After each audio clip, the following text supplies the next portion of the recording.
Assalamualaikum warahmatullahi wabarakatuh. Waalaikumsalam warahmatullahi wabarakatuh.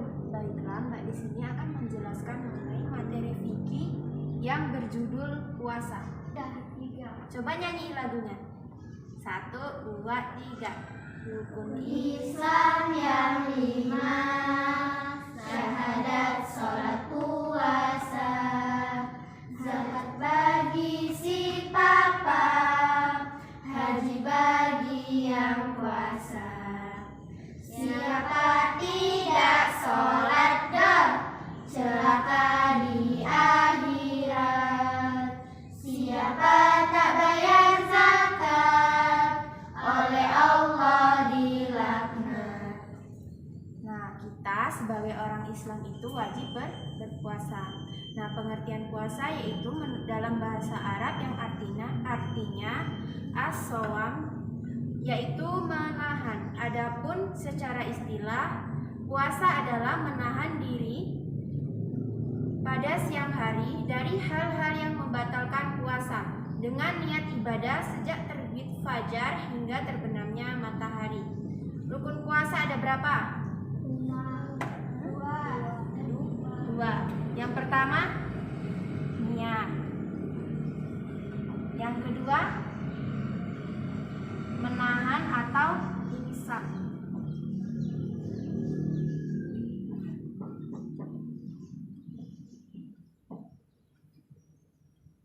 Niat itu tidak harus dilakukan dengan bacaan dalil atau bacaan lafaz.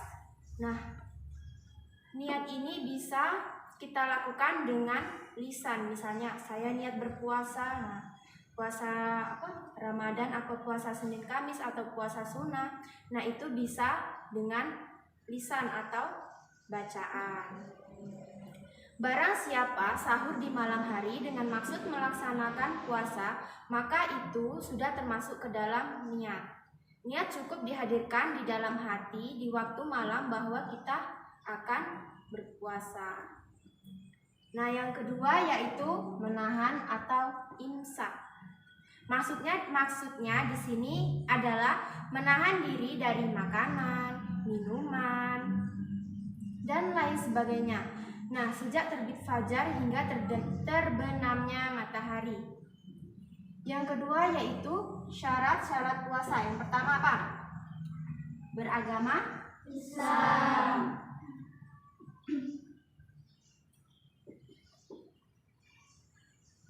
Jadi kalau kita berniat berpuasa itu syarat utamanya harus beragama Islam. Yang kedua, balik. Yang ketiga, siapa tahu? Berakal atau tidak gila. Kalau orang gila berarti tidak boleh berpuasa.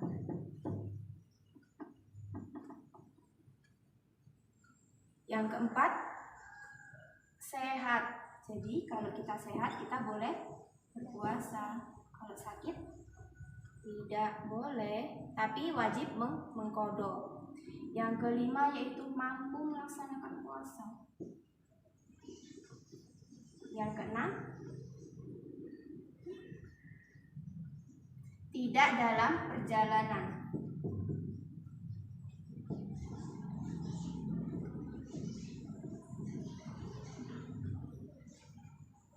Yang terakhir, suci dari haid dan nifas.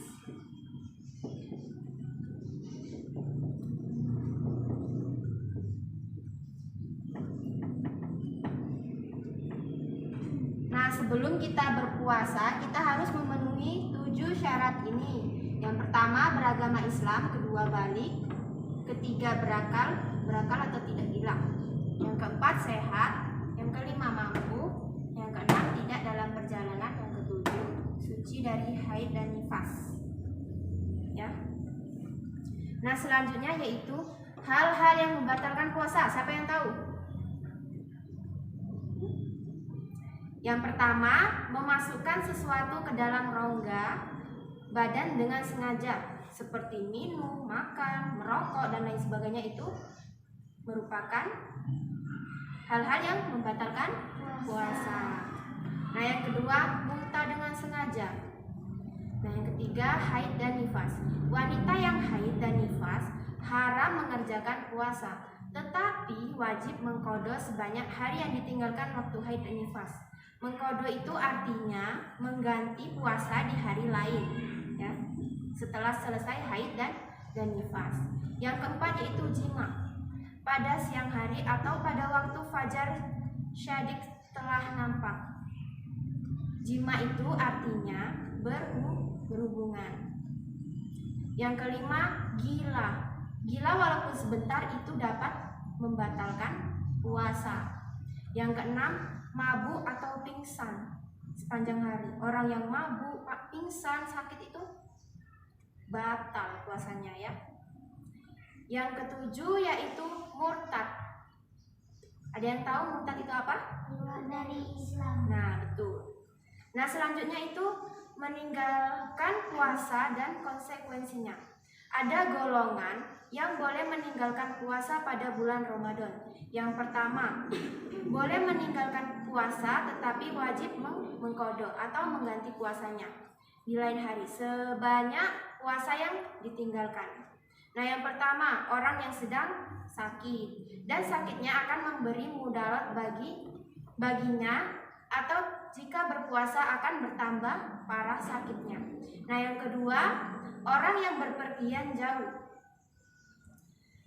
Nah, orang yang berpergian jauh itu selama beberapa hari atau minimal 81 km itu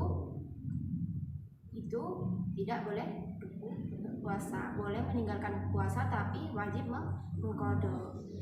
Yang ketiga yaitu orang yang hamil. Orang yang hamil tidak boleh berpuasa. Dikhawatirkan akan mudarat bagi dirinya dan kandungannya. Yang keempat yaitu orang yang sedang menyusui anaknya. Yang kelima, orang yang sedang haid, melahirkan, dan nifas. Yang terakhir, meninggalkan puasa wajib mengqadha bagi orang-orang yang batal. Misalnya ya tadi, orang yang sakit, orang yang berpergian jauh atau musafir sedikitnya 81 km. Nah, yang ketiga menyusui anaknya, dan orang yang sedang haid, melahirkan, atau nifas.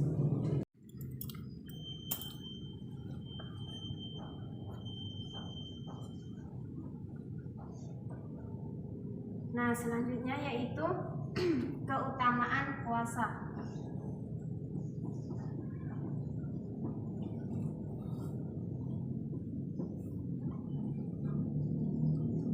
Keutamaan puasa itu ada 7. Yang pertama, bau mulut yang disukai oleh Allah.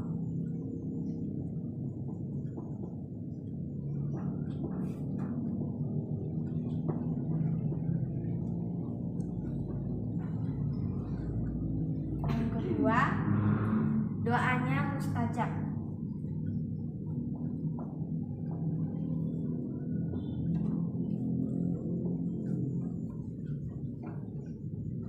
Yang ketiga, sebagai tameng syaitan.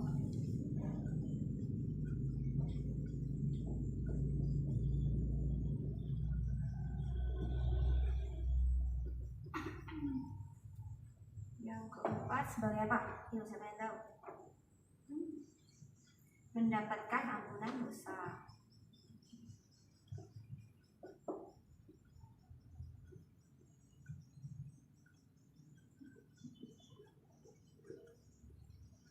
Yang kelima, 2 lagi, ayo. Menjadi orang yang bertakwa. Jangan ketawa.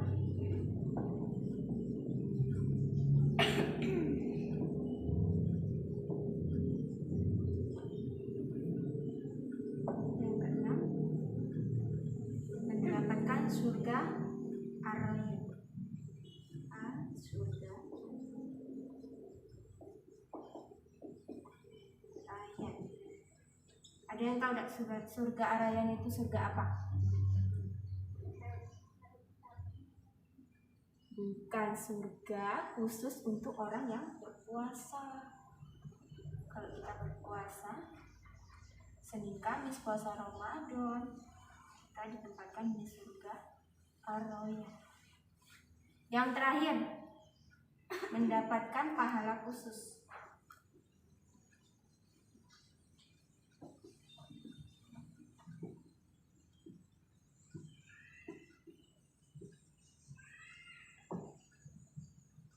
Jadi keutamaan puasa yang pertama itu bau mulut disukai oleh Allah, tetapi kita tidak, ya kan? Pasti kita jijik melihat kalau orang itu mulutnya bau.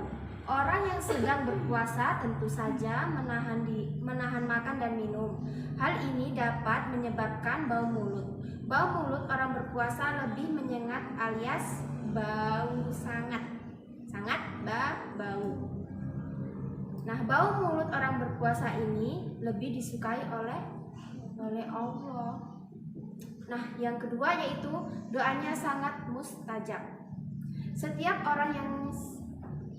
orang pasti mendambakan doanya itu mustajab atau dikabulkan oleh Allah dari segala macam godaan syaitan. Nah, memang benar, biasanya manusia jika di luar Ramadan akan melakukan segala macam maksiat. Nah, jadi kalau kita melaksanakan puasa, pasti kita doanya mustajab atau dikabulkan. Jadi kalau misalnya kita puasa dari terbit fajar hingga terbenamnya matahari itu, kita dianjurkan untuk berdoa. Nah, yang ketiga yaitu sebagai tameng dari syaitan. Orang yang sedang berpuasa Ramadan khususnya, nah dia itu akan dilindungi oleh Allah dari segala macam godaan syaitan. Memang benar, biasanya manusia jika di luar Ramadan akan melakukan segala macam maksiat dengan seenaknya sendiri. Nah, jadi kalau kita puasa di bulan Ramadan sebagai tameng syaitan dilindungi oleh Allah Subhanahu wa taala. Nah, yang keempat yaitu mendapatkan ampunan dari Allah Subhanahu wa taala. Salah satu keutamaan yang diberikan oleh Allah Subhanahu wa taala kepada hambanya yang berpuasa Ramadan adalah derajat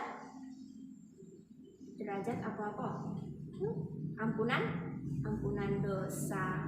Jadi orang yang berpuasa akan mendapat ampunan dosa. Mau dosanya itu sebesar apa pasti akan diampuni.